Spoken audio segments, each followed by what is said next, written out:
What's up, YouTube? It's the Action Figure Grader coming back to you with another Star Wars The Vintage Collection market update. Lots of good data. As you can see from this thumbnail, lots of TVC 1.0 sold. We have some loose vehicles that are complete. I thought you guys might like to take a look at those for those loose collectors out there that watch these videos. Even some proof cards in a big lot sold. So without further ado, let's dig right in. As a reminder, we have a live stream tomorrow for Patreon supporters. And if you are a Patreon supporter, make sure to go to my Patreon page, patreon.com/actionfiguregrader for the link. And we'll talk about whatever you all want to talk about, questions and answers, but recent pickups, anything else is fair game. And we'll go as long as it's fun for everybody. And I look forward to that. And again, for those of you who are not Patreon supporters, feel free to watch the replay after it goes live.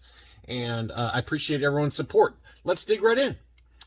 Next up, we've got a VC09 Return of the Jedi Boba Fett. This one was punched. It did have the prototype white armor Boba Fett offer sticker on there. Lots of edge wear to it, but not too bad. Probably like 80 plus condition. That one sold for $220. $220 took that one home. And another one did sell that was the exact same card, I believe. No, this one was the Revenge card. So I take that back. So there's a Return of the Jedi as well as the Revenge card. The Revenge card obviously is probably a little bit more desirable. Probably produced in a little bit lower numbers. This one was punched as well. It did have the exact same offer sticker. And this one was graded by Collector Archive Services 80. And that one sold for $175 on one bid plus $14.99 shipping. That's a pretty good deal for an 80 grade Revenge of the Jedi Boba Fett ROTJ. Here's another gorgeous one. This one was a punched example of General Grievous. I'm going to keep putting General Grievous sales data on here because it's a reminder to myself. It's like a shaming, a public shaming to myself that I still haven't gotten this figure. It looks awfully nice in that blister. That one sold for $164.95 free shipping. That's a pretty good deal for a nice clean card back, even though it was punched. Wedge Antilles is one that we have not discussed here recently, but this one was a nice example. This one was unpunched with the Darth Maul offer sticker. This one was the U.S. card back. That one sold for $60 in an auction, 18 bids plus $9.45 shipping. Really clean card overall. That's a nice looking figure. I don't have that one in my collection. Kit Fisto.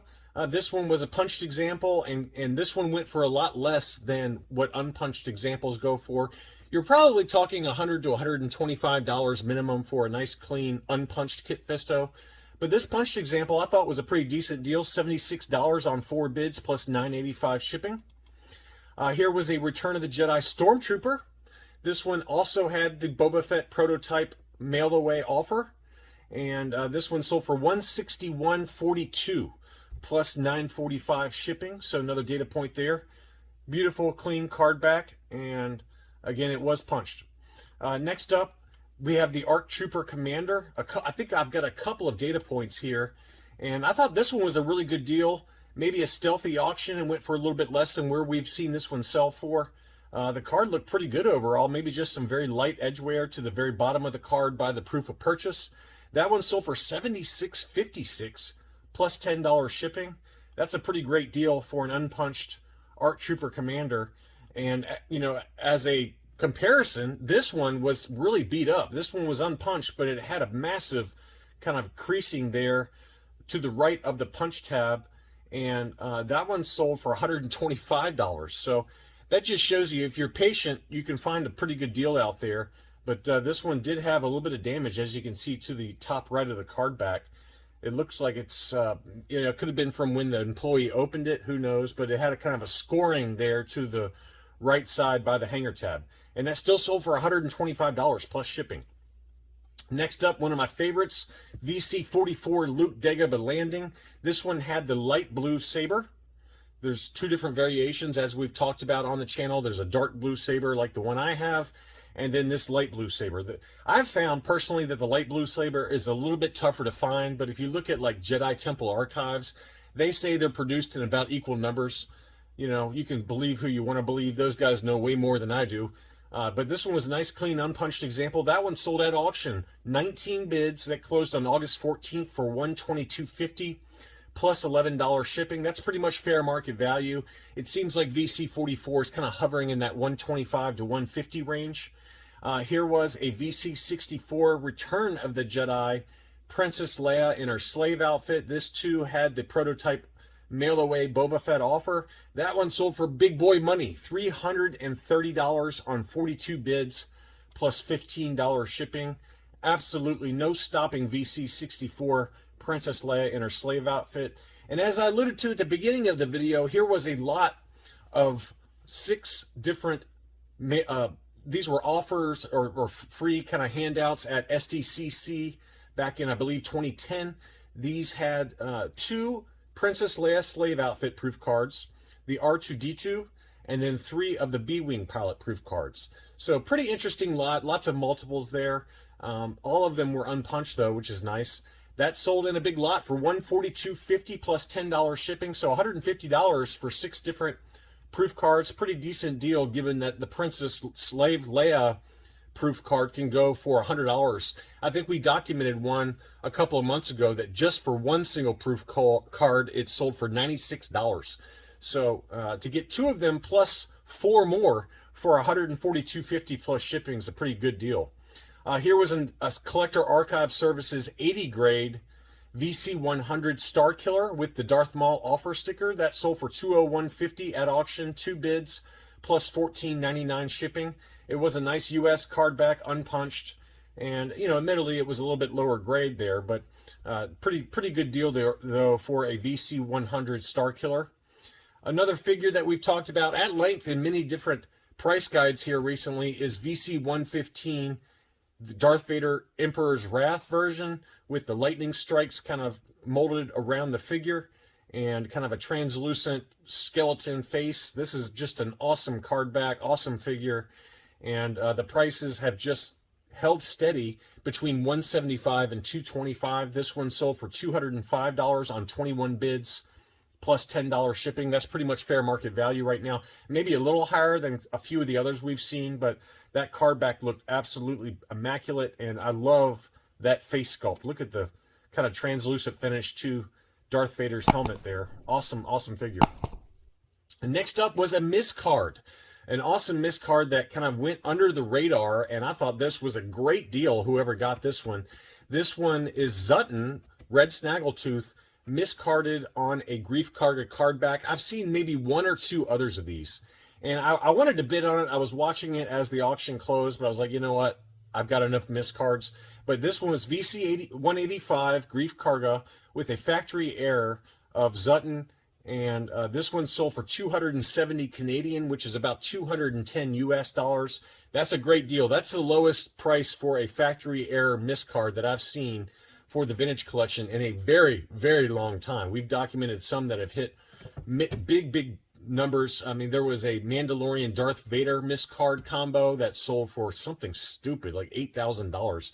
And I did confirm with that seller that that actually did close, believe it or not. But that's one of the, it's not a super desirable combination of characters, and that usually is the driver for these miscards as to what they're going to sell for. But Grief Karga was kind of a peg warmer. Zutton's not that exciting, so that probably held the price down a little bit.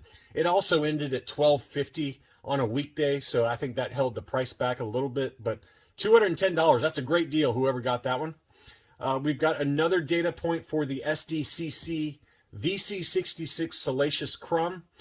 This one was unpunched. Not the greatest photos, but here's one more photo. Here's a photo of the back. A little bit of wave to the card, as well as some edge wear at the bottom of the card. That's still sold for $860 on 4 bids plus shipping. That is just one of those items that continues to command big money. We just documented a lot that had Salacious Crumb and the mouse droid that sold for $1,850 in a combination auction. So a couple of data points there for those of you looking for that holy grail. Next up, we've got the 2018 SDCC exclusive 3-pack, the special action figure set with Dr. Aphra, BT1, and 000. I'm telling you, you need to buy this one now because this is going to jump up, in my opinion. It's just one of those awesome sets, And Dr. Aphra, at some point, who knows when, but I think she'll be coming to live action content, and I would pick this one up while it's hovering in this price point. This one sold for $80, best offer accepted, plus $10.70 shipping. Next up, we had an uncirculated 9.0 off-world Jawa. This is not the Razor Crest pack-in version. This is just the standard retail version, but it was a gold level AFA graded U 9.0, and this seller had 4 of them. And this last one did finally sell for $84.99 plus $9.90 shipping. That's a pretty good deal there for a nice U 9.0 off-world Jawa. And then I've got a couple of vehicles. One of them I wanted to show you because I just documented in the What to Buy video a factory mailer sealed Amazon exclusive that is, as of the making of this video, still available for $150. Well, this one has been taken out of the mailer box, and it sold at auction for $117.50 plus another $30 shipping.